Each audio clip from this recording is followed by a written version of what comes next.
भूतिया होली। सुनपुर नाम के गांव में कई सालों से वहां के लोग होली नहीं मनाते। आखिर ऐसा क्या हुआ था उस गांव में कि वहां के लोग होली मनाना तो दूर, होली के नाम से भी डरते थे।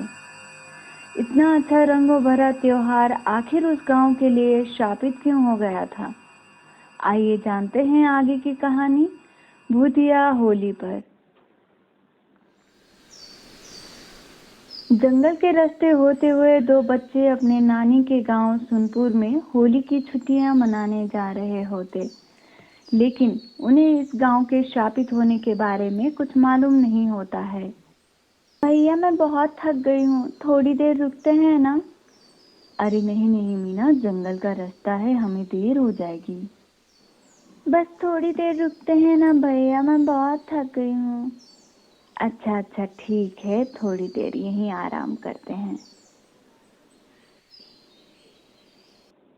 कितना मजा आएगा ना भैया जब हम पूरे गांव वालों के साथ होली मनाएंगे। ये बात तो सच है। चलो अब निकलते हैं, काफी टाइम हो गया है हमें। ठीक है भैया। होली मनाने की बात की जा रही है और भी पूरे गांव वालों के साथ बड़ा मजा आएगा। पीछा करता हूँ इनका।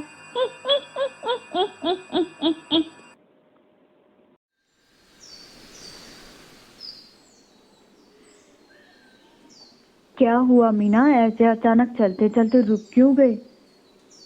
भैया, मुझे ऐसा क्यों लग रहा है कि कोई हमारा पीछा कर रहा है। सच बोल रही हो मीना, चलो जल्दी से निकलते हैं यहाँ से। डरो नहीं, मैं छोटू भूत हूँ, तुम लोगों का दोस्त हूँ। मैंने सुना कि तुम लोग होली खेलने जा रहे हो, वो भी पूरे गांव वालों के साथ में। तो मैंने सोचा क्यों ना मैं भी तुम लोगों के साथ चलता हूँ। मुझे होली बहुत बहुत पसंद है। लेकिन कैसे? डरो नहीं, मैं कुछ नहीं करूँगा। अगर करना ही होता तो अब तक जिंदा नहीं होते तुम लोग। चलो अब जल्दी करो, नानी परेशान हो जाएंगी फिर।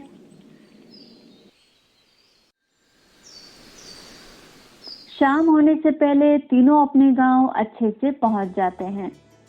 आ गए बच्चों, कितनी देर लगा दी आने में? अरे ये कौन है? नमस्ते नानी, मैं छोटू भूत, इन लोगों का दोस्त हूँ। अच्छा अच्छा ठीक है, चलो तुम लोग थक गए होगे, मैं खाना लगा देती हूँ। अगले दिन सुबह तीनों मार्केट घूमने के लिए निकलते हैं और साथ में होली की शॉपिंग करने के लिए। लेकिन अरे ये क्या भैया, यहाँ तो कहीं पे भी होली का सामान नहीं मिल रहा। ऐसा क्यों? और कोई हमें बताना भी नहीं चाहता। आखिर हुआ क्या है? इसका जवाब तो अब हमें नानी ही दे पाएंगी। आखिर यहाँ हुआ क्या है? चलो जल्दी से जाके नानी से पूछते हैं, मांजरा क्या है ये सब। नानी, यहाँ के लोग होली नहीं मनाते क्या? कहीं पे भी होली का सामान नहीं है। ऐसा क्यों? और कोई हमें बता भी नहीं रहा है। आखिर यहाँ हुआ क्या है? हाँ बेटा, यहाँ कोई होली नहीं मनाता, क्योंकि ये गांव होली शापित है। इसीलिए यहाँ कहीं पे भी होली का सामान नहीं बिकता। कुछ सालों से ऐसा ही चल रहा है बेटा। जिस किसी ने भी होली मनाने की कोशिश की, उसको होली वाला भूत पकड़ कर लेकर गया और कभी भी वापस नहीं आया। तो क्या अब हम होली नहीं खेल पाएंगे नानी? हमने तो क्या क्या सोचा था। और किसी ने उस होली वाले भूत को मुक्ति दिलाने की कोशिश नहीं की क्या नानी? कोशिश तो बहुत की बेटा हम सब ने, लेकिन किसी से कुछ हो नहीं पाया। और एक दिन की बात सोच के सबने ऐसे ही जाने दिया। लेकिन मुखिया जी ने हम सब के लिए बहुत कोशिश की। उन्होंने हमारे लिए बड़े बड़े तांत्रिक को बुलाया, लेकिन उन सब से भी कुछ हो नहीं पाया। मैंने इसके बारे में पहले क्यों नहीं सुना? आखिर माजरा क्या है? कौन सा भूत आ गया है ऐसा? पता करवाता हूँ अपने दोस्तों से। नानी, लगता है उस भूत को मुक्ति मिल चुकी है, क्योंकि ऐसा कोई भी भूत नहीं है जो होली में आके परेशान करता हो। मैंने सब पता करवा लिया है। आप जाके ये बात गांव वालों को बता दो और होली की तैयारी कीजिए। आगे का जो होगा वो मैं देख लूंगा। इस बार जम के होली मनाएंगे हम सब लोग। जब छोटू हो साथ तो डरने की क्या बात। इस तरह छोटू के मदद से सारे गांव वाले होली की तैयारी करने लग जाते हैं। कुछ देर बाद ये खबर मुखिया तक पहुंच जाती है कि सारे गांव वाले होली की तैयारी करने में लगे हुए हैं, और वो नानी के पास आके बोलने लगता है, तुम ऐसा कैसे कर सकती हो? सारे गांव वालों को तुम खतरे में कैसे डाल सकती हो, वो भी किसी के कहने पर?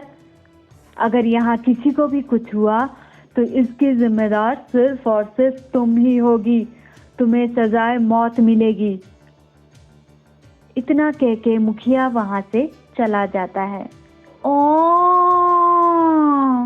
मुझे इसकी बात अजीब क्यों लगी? पता लगाना होगा आखिर बात क्या है।